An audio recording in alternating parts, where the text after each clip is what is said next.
जजिज retirement आईनी तरमीम हुकूमत नूं कौमी असैम्बली 2/3 अक्सरीयत हासिल सैनेट वोट कट पै गए।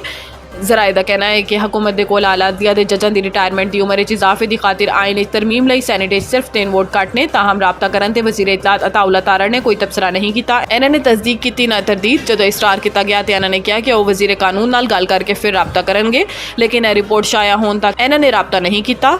ताहम शनाख्त जाहिर न करने की शर्त जराए का कहना है कि हुकूमत कौमी असैम्बली 2/3 अक्सरीयत हासिल कर चुकी है। सैनेट अक्सरीयत लई 3 वोट घट ने, जो किसी भी वक्त हासिल होने की तवक्को है। तो जैसे ही तादाद पूरी हो जाएगी आईनी तरमीम पेश करके पार्लीमेंट तो मंजूर करा लेंगे। आइन के आर्टिकल 179 के मुताबिक सुप्रीम कोर्ट का जज 65 साल की उम्र तक अपने ओहदे ते फाइज रहेगा। मासिवाए ऐसे कि वह जल्द इस्तीफा देवे या आइन के मुताबिक हटा दिता जाए।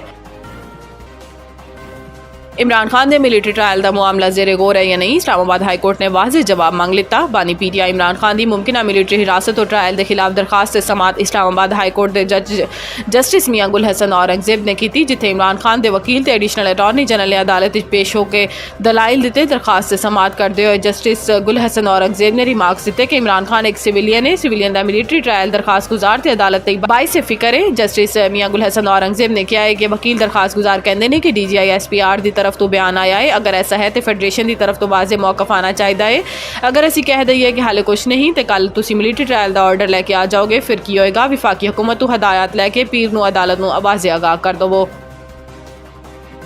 मिनी बजट की तैयारियां टैक्स ना दहिंदगान के अकाउंट मुंजमिद गड्डियां ते जायदादा नहीं खरीद सकणगे। फेडरल बोर्ड ऑफ रेवन्यू के एक मिनी बजट के जरिए जबरदस्त टैक्सेशन इकदाम करने का फैसला किया गया, जिदे टैक्स तो बचने वाले लाखों अफराद ने बैंक अकाउंट्स मुंजमिद करन, इमलाक ते गड्डियां की खरीदारी ते पाबंदी लगान ते बिजली और गैस के कनैक्शन जैसी यूटिलिटीज़ के कनैक्शन कट्टन जैसे इकदाम शामिल ने।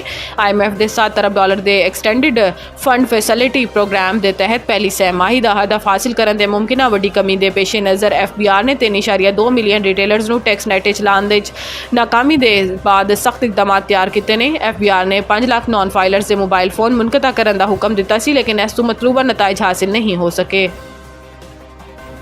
मुल्क भर पेट्रोल की कीमत वड्डी कमी का इम्कान है।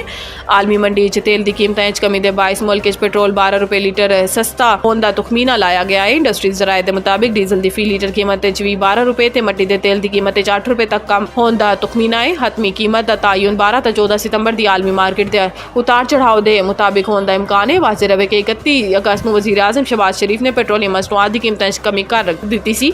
नोटिफिकेशन के मुताबिक पेट्रोल की कीमत 1.6 रुपए, हाई स्पीड डीजल की कीमत 3.32, मट्टी के तेल की कीमत 2.15। इस तो इलावा लाइट डीजल ऑयल की कीमत 2.97 रुपए फी लीटर कमी कर दी गई सी।